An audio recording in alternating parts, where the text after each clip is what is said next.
Alright guys, I'm going to try and keep this video short and sweet. Just kind of give you a little bit of update, random video, some things I've been doing.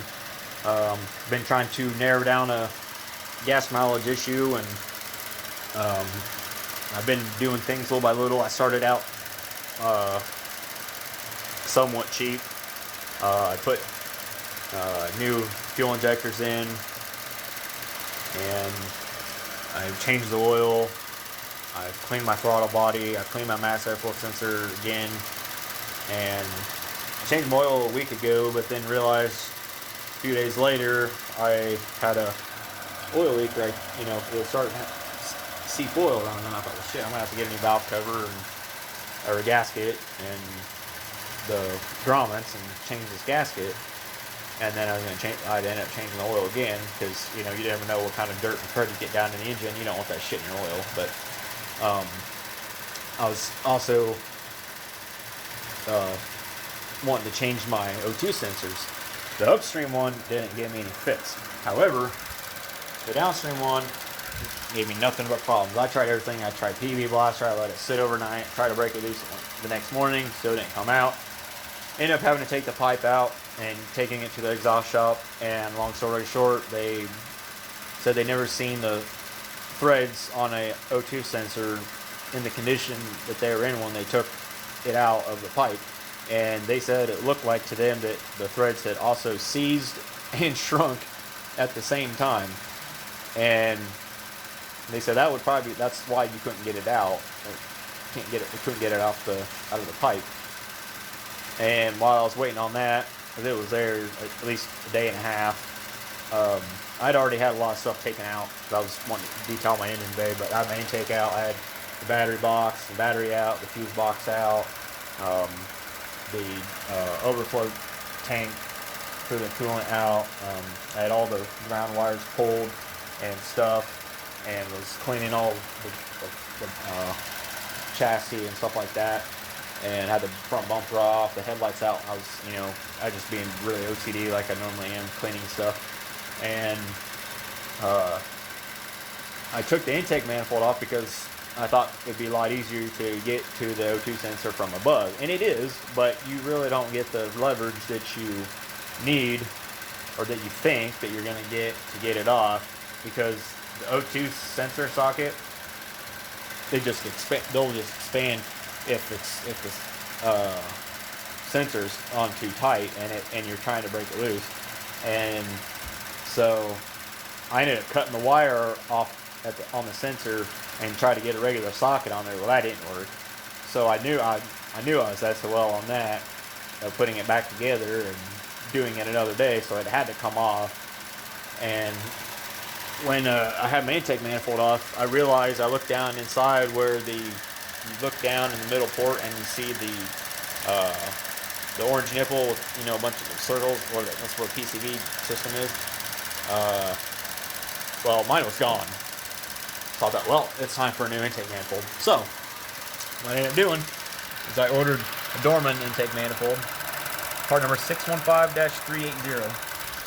And this is supposed to be a PCV fix from Dorman, and I called them to confirm this, and they said that it is, because they are fully aware of the problem and why the PCV system fails on the OEM intake manifolds.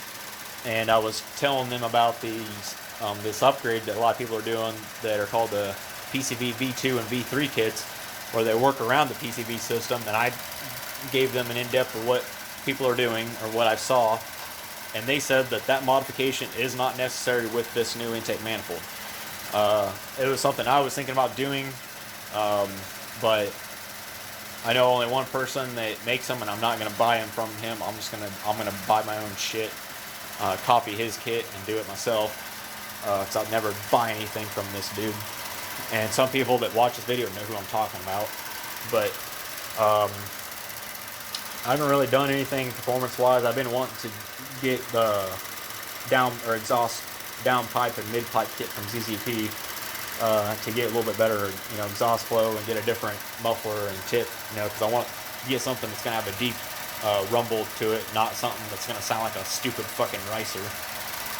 But the only thing I've that I've done to my car so far is I've ported my intake. I ported my new intake before I put it on, and then I was wanting to get the LS7 coil upgrade from B&R, but I'm not going to be in it back for $500 plus a $500 tune.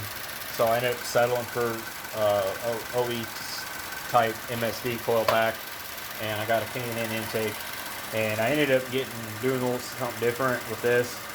So fortunately for me, the push to push me over the edge to get that was the stock rubber elbow had broke where it clamps down onto the turbocharger inlet, and I called some dealerships and found out what the price of that sucker was, and I'm not going to pay $100+ for that. So I thought, well, I'm just going to go to O'Reilly's and get, you know, the 90-degree elbow and some adapters and couplers, you know, and get what I can get.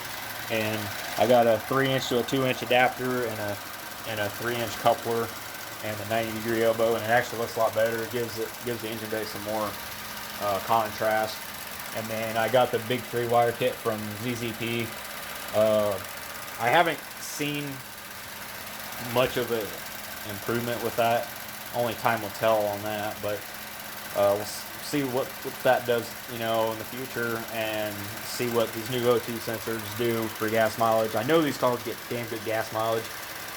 When I fill up, I don't think I've gotten much more than 410 miles out of the tank. I've squeezed 16 gallons in it.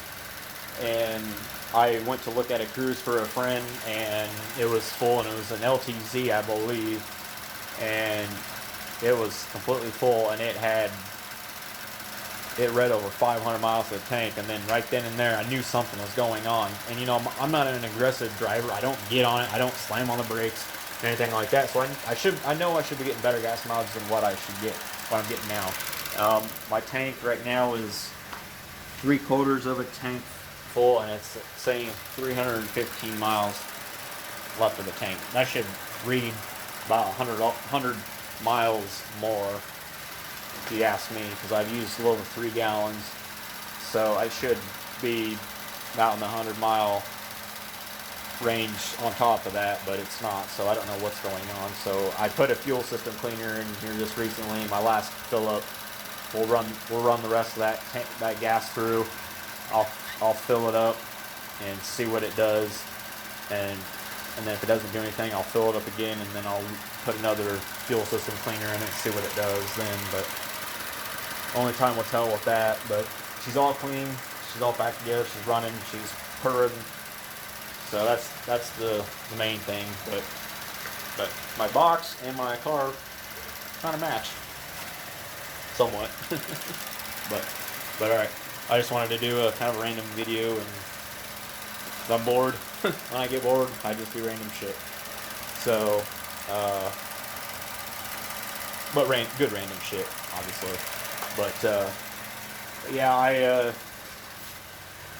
she's about warmed up. She's pretty warm now, but been wanting to kind of debadge, but got the couple companies I represent, ZZP and K&N. Got to represent those guys. They take care of me pretty well. Got one on my front window too. But I think that's it. I'm gonna end that video and shut this baby off and go do something else for the rest of my day. See you guys later.